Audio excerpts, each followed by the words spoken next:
ECSI fans, you want to revolutionize your sports investing habits? Allow me to tell you about WagerWire. WagerWire is an app that helps you become a superior bettor by allowing you to sync all your sports books and track all your bets in one place. See your current action, your betting history, and stats. You could also sign up for sports books and collect bonus offers. Follow them at WagerWire on X, as it's the best account on the platform. Head to App Store or Play Store now and search WagerWire and download the app.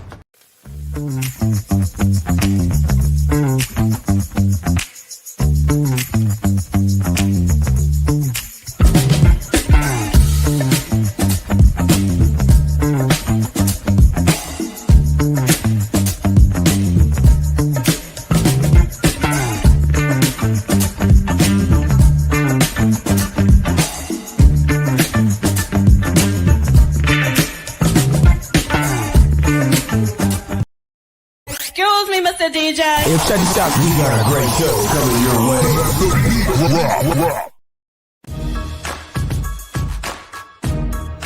From the ECSI Sports Studios, it's the Midday Market Report with Jeff Dawson.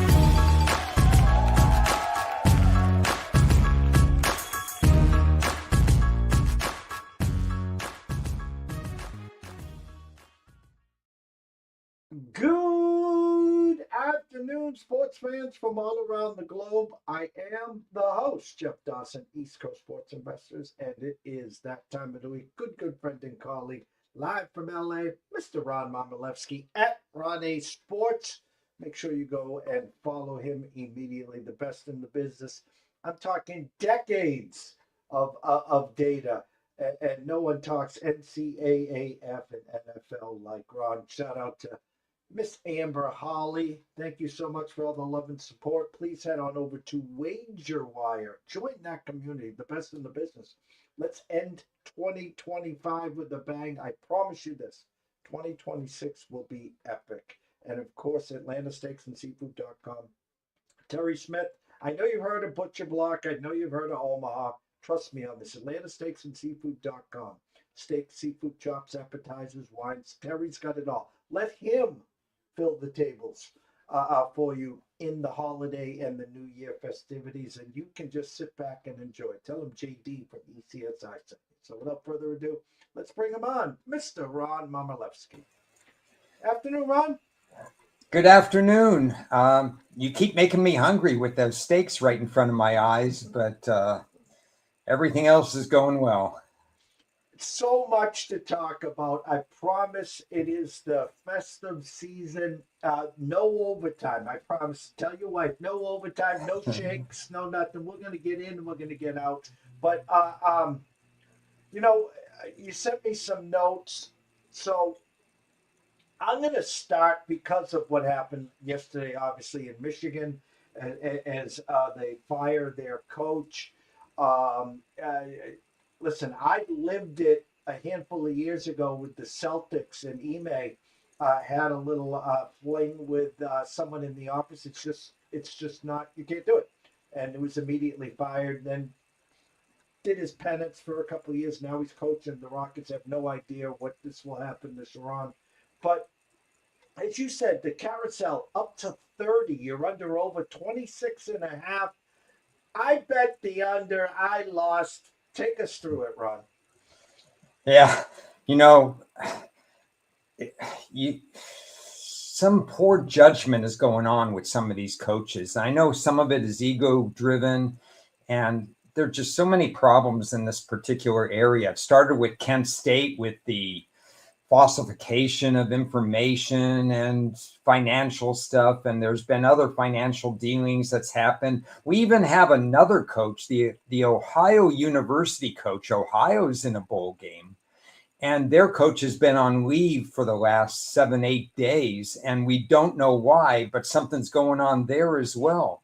So this is really becoming a little bit too commonplace there.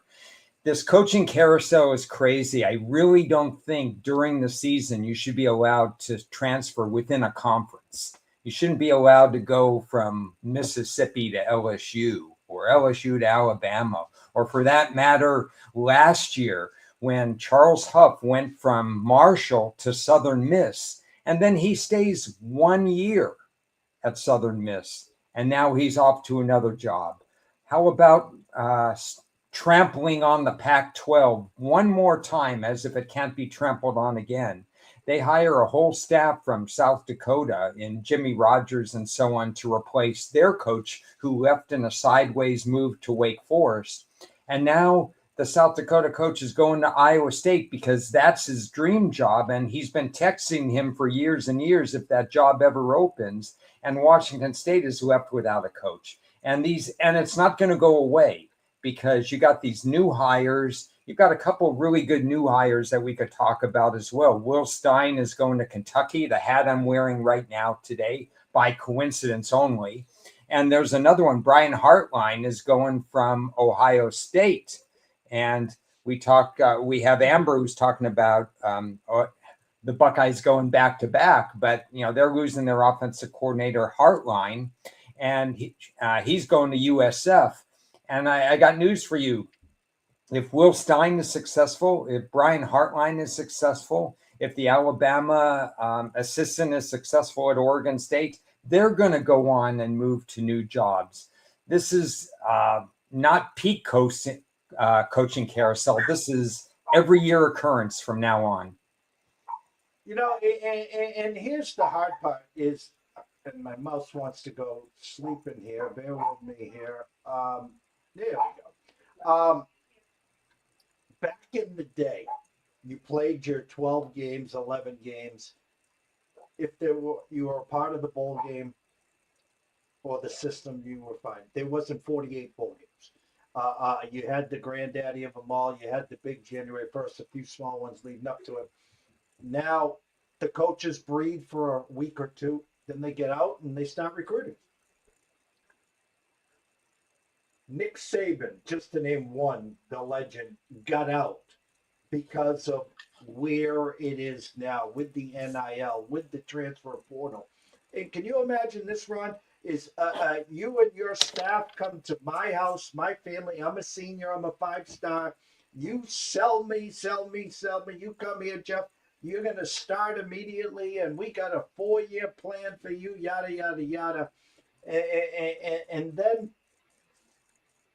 you leave me before I get there, or you leave me after the first year. And the reason I came was because what you promised. And the fact is, whoever comes in won't know who the hell I am, or I won't be treated that same way. So I'm either going to say, hey, Ron, you remember what you said to me a year ago? I'm following your butt, and you better do the same thing that you said back here. Yeah, it's a mess that way.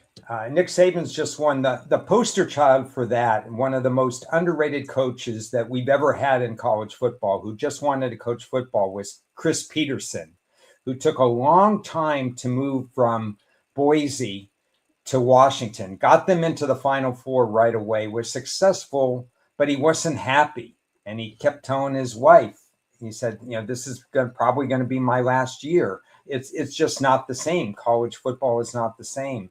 And when you lose a great coach like that, the game is just different there in terms of how you have to react. And it's you have to re-recruit your own players every year because all of these guys are going to be poached. Jeff, I want to give you my top 6 power rating teams that are part of the group of 5. Okay. These are the 6 teams that I have rated the highest on neutral ground. 1 is James Madison. They were number 1. They have a 83.5 rating. They deserve to be in the playoff push. They were 5 points better than Duke, according to my ratings. Number 1 is James Madison. Number 2 is USF, University of South Florida.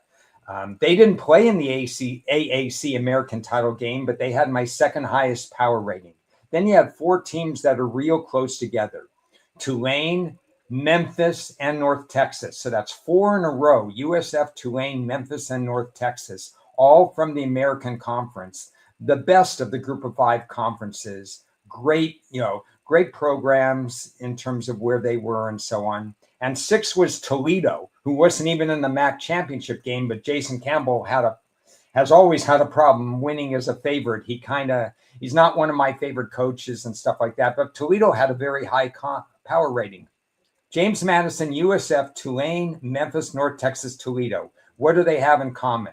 They're all their coaches left for greener pastures. That's what we're doing with the group of 5 right now. The top 6 teams lost their coach. And Toledo's coach went to UConn, correct?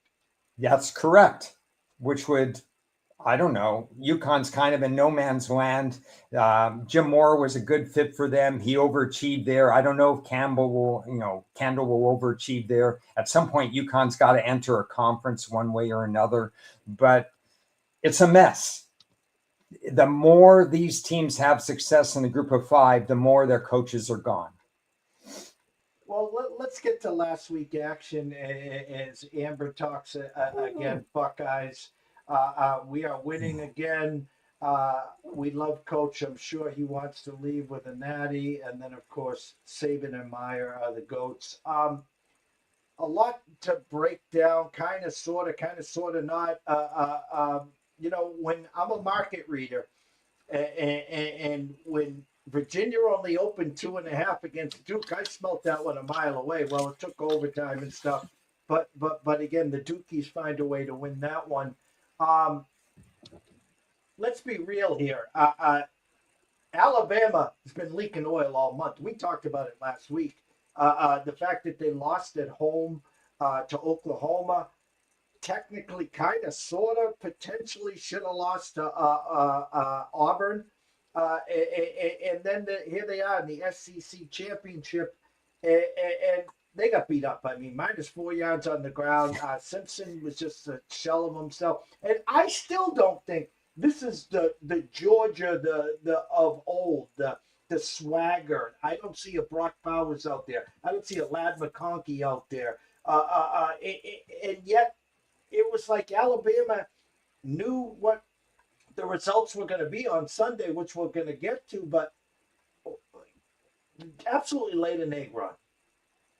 Yeah, lost in the shuffle was how well defensively Georgia had improved over the last 4 or 5 games. We talked about Alabama's improvement against the run, but Georgia's improvement overall defensively was quite impressive.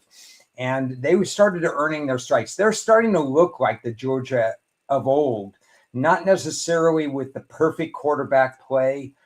They are rotating running backs and it's working. They may not have a go-to receiver right now. They have the kicking game that they usually have. But the Final Four, I mean, we looked at that game and yes, that was impressive from the start. Alabama didn't belong in that title game based on that matchup. And Georgia Kirby Smart had that missing from his resume. He didn't have national titles missing, but he had wins over Alabama missing from his resume. Very similar to the Ohio State situation. Ohio State had won a national championship, but owed Michigan something. So this was Georgia's payback and they earned it. In reality, we have 4 teams that have pretty much separated themselves from the others. I maybe Georgia hasn't quite separated itself because I could say that Oregon's right there with them as well. But we have the right top 4 teams. Let's move over to Texas Tech in those top 4 teams. BYU comes down, scores on the first possession. We got a ball game, and Texas Tech says, "Hold my beer," and that's about it. I feel for BYU. Listen, I applaud the coach. He could have gone to Penn State. He stuck and stayed. He played for BYU. This is where he's meant for BYU. There were only 2 losses this year. We're to Texas Tech. I mean, you want to put up resumes, the Vanderbilts, the Texases, the Notre Dames. I'll match BYU's. I mean, 2 losses against Texas Tech, nothing to put your head down on. Yeah, and I'm one of the people who probably was in the camp of I'm not thinking about BYU in the playoffs. And I think that was a wrong, even with the loss to Texas Tech, I've revisited that a little bit. It's just so skewed for the SEC and the Big Ten. We start thinking about the Vanderbilts, who had a great year. We start thinking about Alabama. We start thinking about Oklahoma, who were and stuff like that. We're thinking about some of those teams, and we probably should be thinking about BYU as well. By all, I don't know, metrics and stuff like that, people think they had a horrible schedule because they didn't play in the Big 10 and because they didn't play in the SEC. But there are some very, very good Big 12 teams. I mean, both Arizona schools were pretty good this year. Once Kansas State got out of its scheduling dilemma, they were formidable. Utah only had 2 losses, one to Texas Tech and one to BYU. That was either controversial or they just left points on the table. And Utah should be in the discussion as well. They have a high power rating, but BYU played defense all season long. Really, really good defense. And on offense, they just had a freshman quarterback who had overachieved. And hey, Texas Tech bought themselves one of the great defenses of 2025. And that is a really impressive defense. So I should probably be holding BYU in a little bit higher regard. And maybe they should have gotten a little bit more play as well. Big 10 championship, 2 undefeated teams, Indiana, Ohio State. And the hardest part for everyone to wrap their head around was going back to last year where Indiana had a great season, got into the playoffs, but they just got manhandled by Notre Dame, by an Ohio State. We didn't know how their offensive line and defensive line would match up to the almighty Ohio State. Well, holy cow, hell of a game. For the rankings, they just flip-flop 1-2. Indiana gets the regular season trophy. Slight favorites to win it. Ohio State number 2, as Amber's here telling us, and rooting hard for Ohio State. Take us to Saturday. Shocked, surprised at how Indiana stood up toe-to-toe with Ohio State? Not shocked or surprised, but impressed because I thought that Indiana would have a tough time offensively. I mean, nobody's been moving the ball on Ohio State. They've just been so rocked in this day and age. To allow under 100 points in 12 games is pretty incredible. And that's what Ohio State did. Indiana's done almost the same, 9, 10, 11 points a game and stuff like that. But they needed to prove it against the big boys. If you look at the stats sheet, if you replay the game, if you look at the circumstances and stuff like that, nothing against Indiana, but I still feel that Ohio State was a slightly better team. I think these are the 2 top teams in the game. I would put at this point, it's not subjective at this point to me how I do my power ratings, and Texas Tech does come out 3rd in the power ratings, but Indiana, Ohio State, toe-to-toe, the way it looked that if you played that game 10 times, one team would win 5 times and the other team would win 5 times. Just great to see. Unfortunately, Indiana loses one of their better defensive line players for the season. Freak accident while he was high-fiving people in the celebration after the game. You hate to see those things happen. I think an NFL player broke his hand about 20 years ago in the same kind of format. So wishing him the best, and it's next man up for Indiana as they try to march toward a title. Did Mendoza do enough to win the Heisman, or does Pavia get the participation award and sneak in and steal the Heisman? The Heisman is based on Heisman-like moments. If you look at the whole body of work, if you look at overcoming odds as an underdog, if you look at willing your team to victory where that team never has had victory before, I think Pavia would be my vote.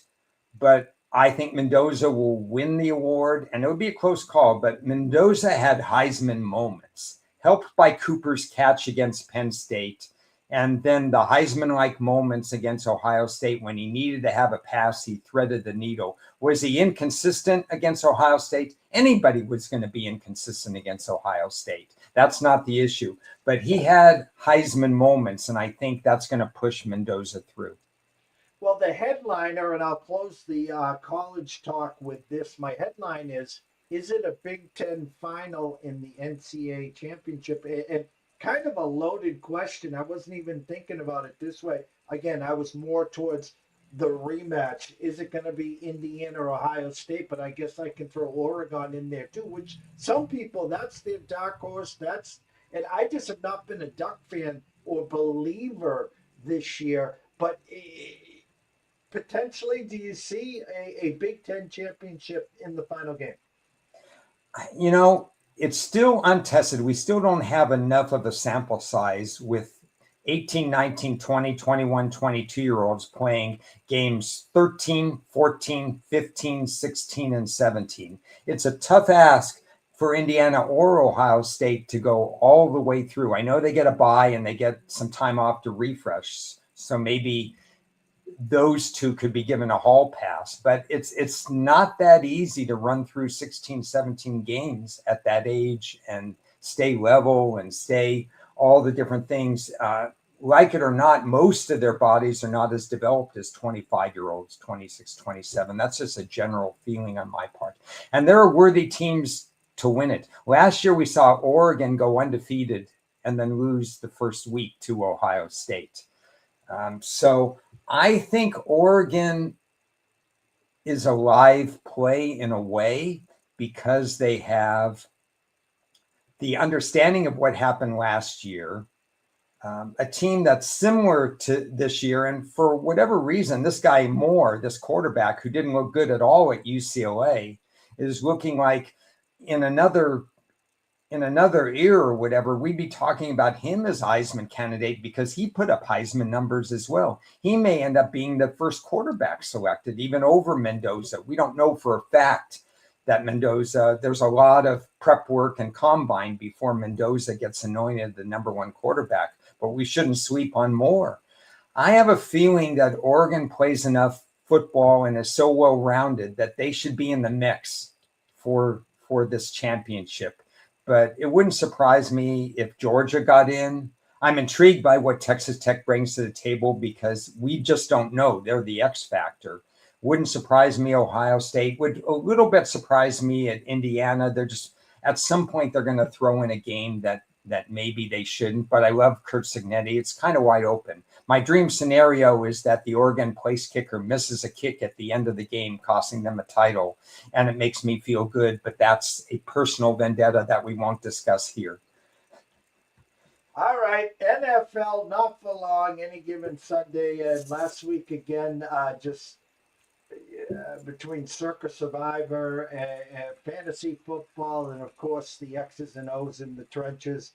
My text to Mr. Lucky before we went live is, sometime you just got to say it's not their year. And I read the market with the best of them. Head scratcher, how Packers are 2-point favorites in Denver. I understand the Buffalo and the Patriots back and forth. I asked you a question backstage. I don't think it. I can recall two teams, winners of 10 in a row, both at home, both home dogs this week, and that's the Patriots, and that's, of course, the Broncos. But my point is the AFC is really shaping up where no Mahomes, potentially no Lamar. We already know no Burrow. And then there's Josh Allen looking up at the likes of Bo Nix, Drake May. And the real team, the real dark horse in my eyes in the AFC right now is the Houston Texans.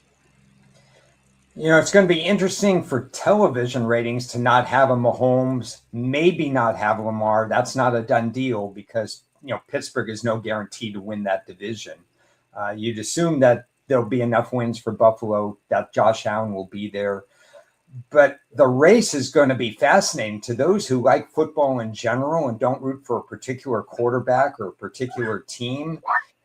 I think the AFC race is going to be every single playoff game could be magical. I think it's going to be just one of those years. Basically, what you're saying is we've been slow. The collective we have been slow to say, hey, wait, Baltimore is not Baltimore this year. Kansas City is not the one-score magic team they were this year. Buffalo's not the defensive juggernaut that they were, that automatically gets them a fifth or sixth potential in a row AFC East crown. So there's a lot of parts that we're not used to seeing in the AFC, and I think it's creating a tremendous fun and excitement because we have New England starting to play to their potential. At the beginning of the year, I didn't think they were all that good, but they had the fourth place schedule and a better coach and so on. Well, now they're good and they still have the fourth place schedule and whatever, and they may have a playoff bye. It's between them and Denver. And Denver is not winning by margin, and they're not the greatest team on the planet, but statistically, they belong with the best of them. How they sack teams, how they prevent passes from being completed, their efficiency on offense, even though it's not a dynamite offense. And you could say same about Houston. Fantastic defense, a quarterback who gets the job done, but they're very one-dimensional because they don't have a run game. How does that all fit in the AFC picture? I think it's going to be an incredible playoff season. And Mr. Lucky brought up in our weekly call, he was talking about last year, Chiefs 12-0 in one possession games, and their margin, their plus minus was right around 11. This year they got a plus 65, and yet they are behind the eight ball. And again, it was like, when do you turn on a primetime game in Kansas City and don't hear the war cries and the chants as they're warming up right before kickoff? I don't think I heard one till late in the second quarter. And by midway through the third, it was a wrap. You knew who was going to win that game, Ron. Yeah. Well, I think the warning signs were that Monday night game at Jacksonville. Now, it wasn't at Kansas City with a home favorable crowd, but the fact that Jacksonville with Trevor Lawrence kept scoring points in that game and didn't fall for the mystique of what was going on with Kansas City. Oh, they're always going to win the close games. And then Houston, who was itching to try to get back at Kansas City, they had some tough breaks last year in the playoffs. They had another loss to them. They just hadn't gotten over. Houston had proved everything to a lot of people, but hadn't proven that they could beat Kansas City. And then they go in and they beat Kansas City at Kansas City. So there's that fear factor is gone right now, and Kansas City has to do it on the field. And right now they're just right in the mix like every other team, and they're fighting for their lives, but they're not done yet. They could run the table. If you've looked at the Chargers schedule, unfortunately for the Chargers, who have been, they're decimated. I mean, they're doing whatever they can. They're running a one-arm quarterback 7 or 8 times for 50 yards and winning games and stuff like that. The Chargers' last 4 games are much tougher than Kansas City's last 4 games. Well, it's going to be interesting for sure as my wireless headphones keep playing games with me. So bear with me here. We had a great Mr. Sailor. They will call him Signati after this year. So I can't go over to the NFC with, listen, I think this is a call for help with the NFL in this regards.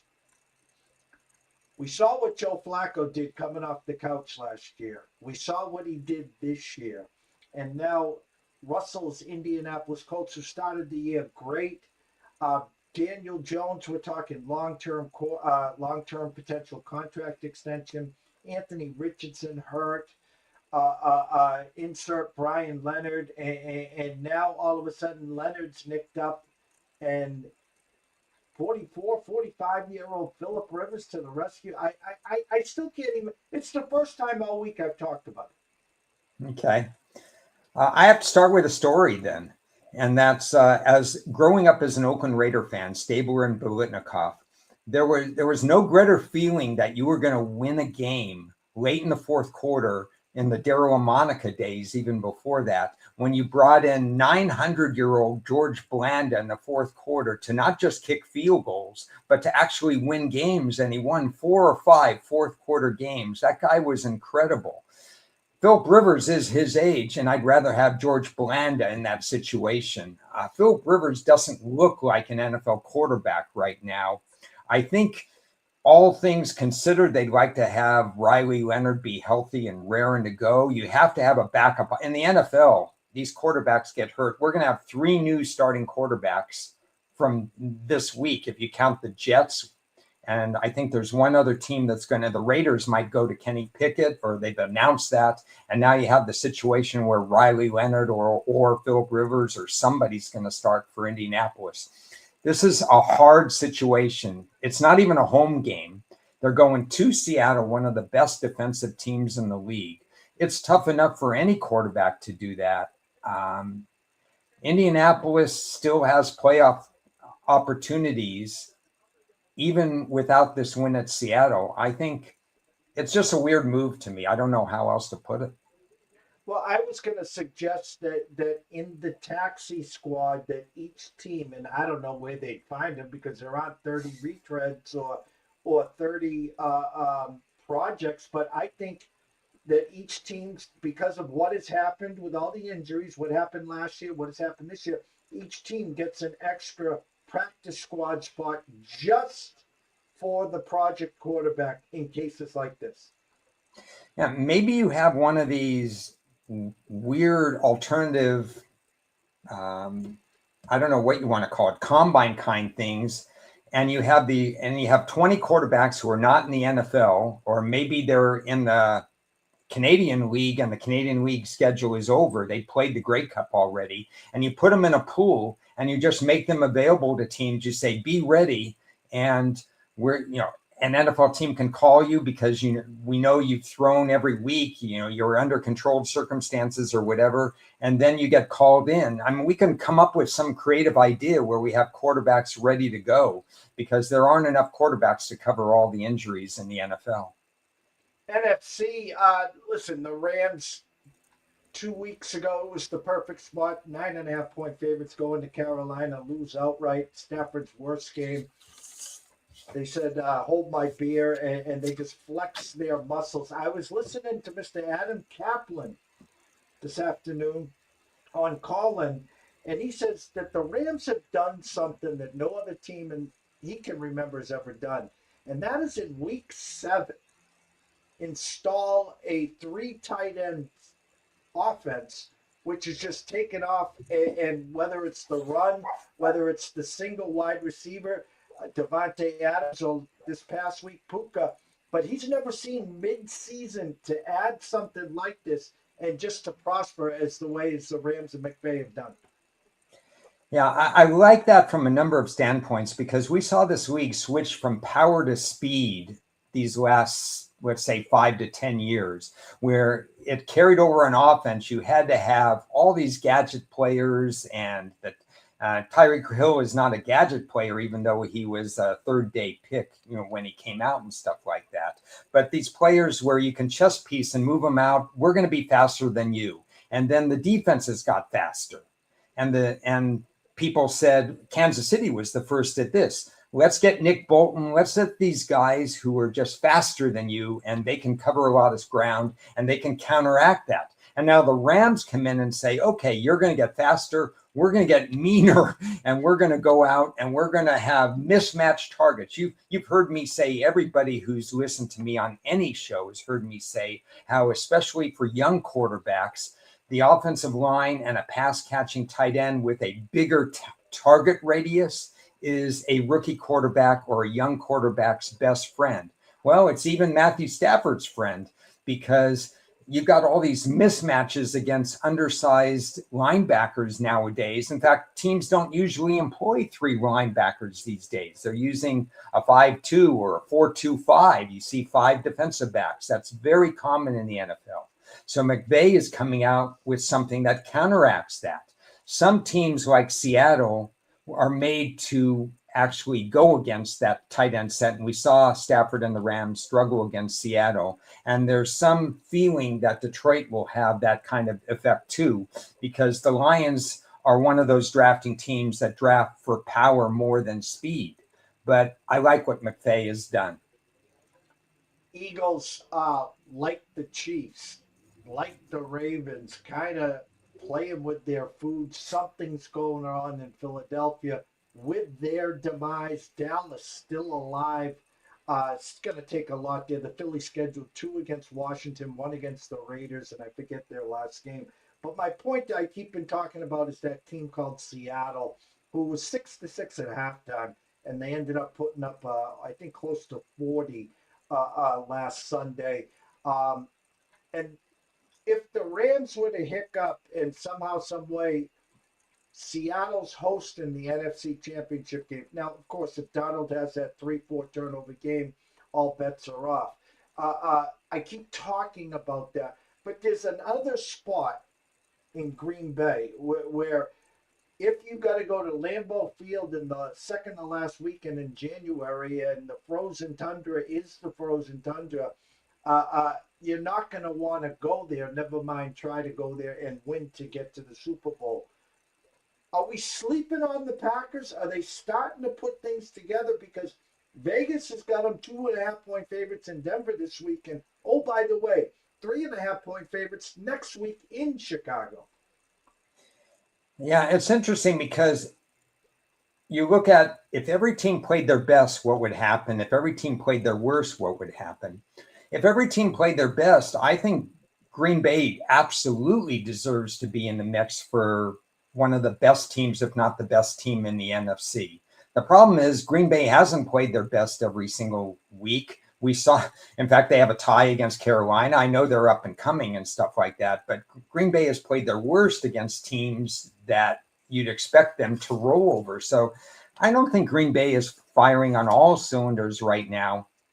And the beauty of this year is we don't know if Green Bay is going to end up first in their own division yet, because they have that rematch against Chicago. And I came away very impressed with Chicago in that Green Bay game. I mean, they acted like they belonged, Chicago. And I wouldn't rule out Detroit either, because that schedule that Detroit has after this Ram game, this is a tricky game, obviously, against the Rams. But after that, Detroit could go 3-1 down the stretch and maybe even catch Green Bay, because Green Bay's schedule is tricky as well. We don't know if Chicago will hold up for all 4 weeks, but there's still to be determined who's going to win that division. If Green Bay hosts during the playoffs, that's got to be a worry for opposing teams. The only question I have is we don't know if Green Bay will host. And it gets back to Philadelphia again. As bad as it looks from a locker room perspective, especially, team chemistry is terrible in Philadelphia.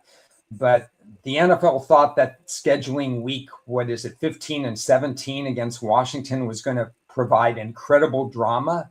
Instead, Washington is nowhere to be seen. It seems to me you should always have one of these marquee games earlier in the year, just in case that disaster scenario hits, where one team is not as good as you thought it was going to be, or one quarterback is out. I think the NFL made a mistake scheduling Washington twice with Philly at the end of the year. Let me ask you one final question before we get your closing thoughts, of course, and it's actually a coaching question in this regards. Former BC head coach, now the Packers DC. Weeks and weeks ago, there was some, let's say, rumblings that he was one of the top choices to go to the Giants, and came out yesterday or today that he's actually the favorite. Do you agree or disagree? I mean, he's not that marquee name that New York's going to go, we got our guy, but I think it's a great, great move if that's the move they want to make. Yeah, I'm kind of torn because it's not a bad move, because he's improved the Green Bay defense. He's done a lot of good things. I don't think he's done everything that he could do with that personnel, but he's done enough to make you think that, yes, he should get a shot with the Giants. He won to some extent with Boston College, as you know, and then he came in a situation and he kind of improved them right away. Is it a splash hire? No, not that you have to have a splash hire, because splash hires, Pete Carroll was a splash hire and it didn't work out in a tough division. There are splash hires that don't work. I'd like to see other names in the mix, just personally, because the Giants need to get out of a rut. They need to bang the door down like Chicago did with Ben Johnson. and just to try to get out of that rut where we keep thinking that the Giants are going to improve, and every year they have a top 10, top 7, top 5 draft pick. It's, we'll see. And if they hire him, again, if you hire a defensive coach, you must hire an elite offensive coordinator. That's the area that kind of gets lost in the shuffle. Defensive coaches by nature tend to be more conservative if they're in charge of the offense as well, and they're not analytically as sound as where you need to be in the 2025, 2020s and stuff like that. Any defensive coach hired, that's fine with me, but make sure you bring in a McDaniels again, at New England. Bring in somebody that you feel confident that is going to be with it offensively. Usually 7 to 8 openings each year in the NFL and the coaches carousel. Do you see the same thing this year? Yeah, I think Atlanta's going to have an opening. If I were Arizona would have an opening. We already have the 2 openings that we know of. We could have an opening. I don't know. I think you have to stick with Pete Carroll one more year, but you have to get him help. And again, in the coordinator, he's just set back too much in stone. You could look at a surprise firing here and there. And if Baltimore misses the playoffs, is there a mutual understanding? We've heard all this random talk about Pittsburgh and Mike Tomlin, but I still think that's Mike Tomlin's decision, but we'll see about that. Miami, maybe they're off the hook. Maybe they're not. Let's see how the last 4 games play out. We're probably looking at minimum of 5, though.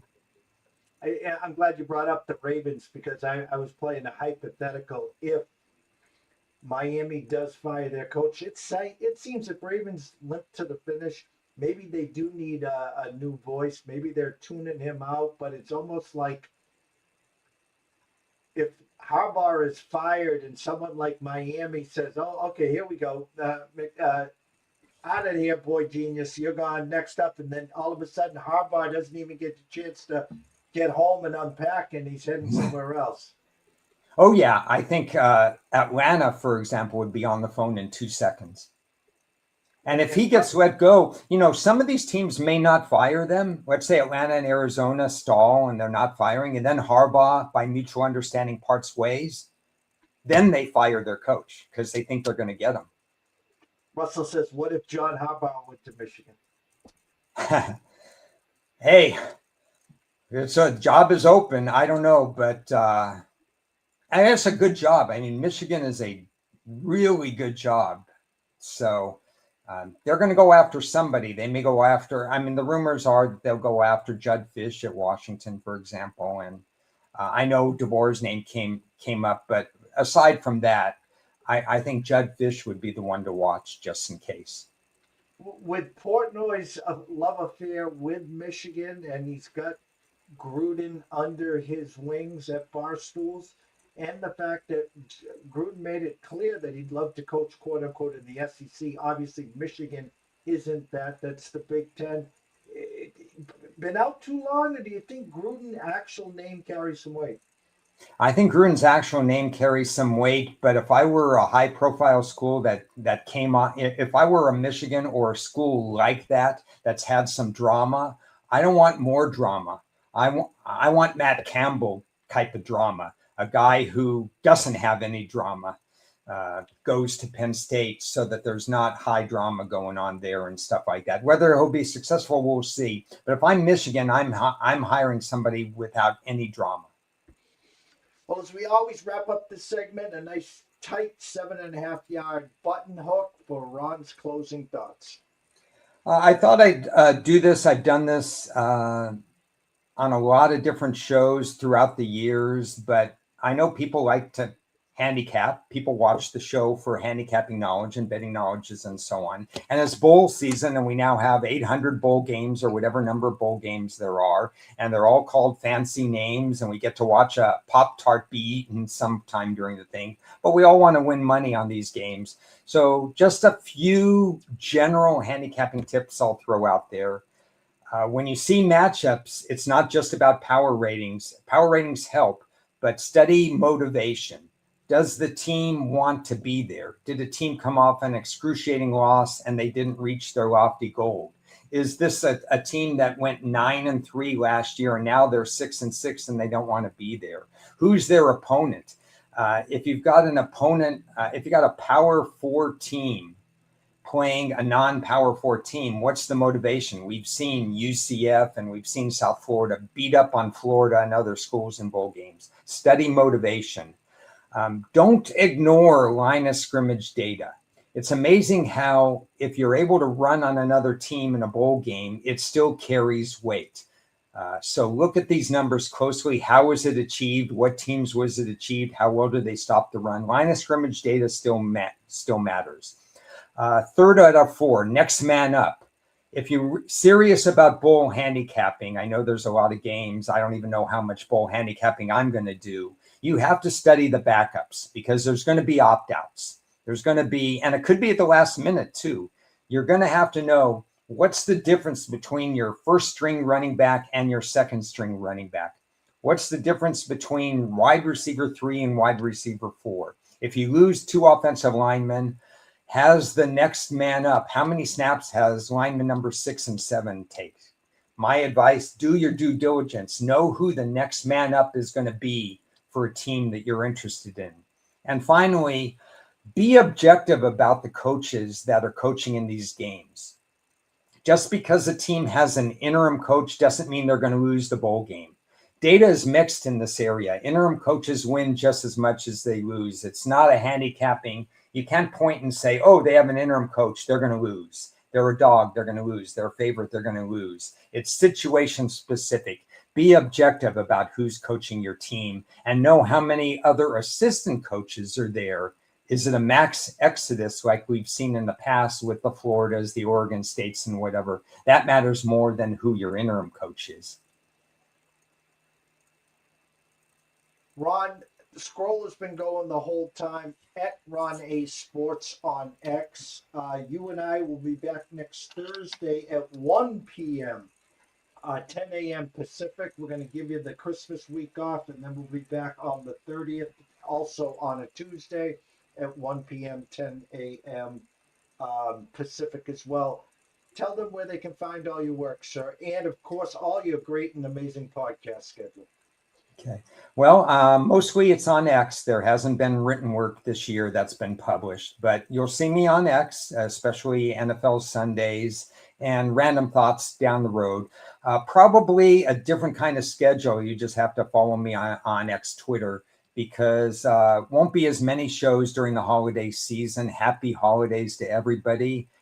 Good luck with all your handicapping, but I'll tweet out anytime that I'm on with anybody and everybody. And thanks to you, Jeff, for accommodating your schedule so that we could be back on next week in the morning. Well, we can't wait as always. We've done years together, hope to do decades together. Trust me, you're not going anywhere, sir. How's that? I hope you're right. From myself, Jeff Dawson at EC Sports Investor, one and only Mr. Ron Marmolevsky at Ron A Sports. Shout out to Amber Hawley. Shout out to Russell Saylor. Shout out to everyone watching and listening. Want everyone to go and enjoy Thirsty Thursday. Behave, be safe, be responsible, and of course, enjoy the holidays. We will be back soon. Until then, for my good friend Pops, toodaloo.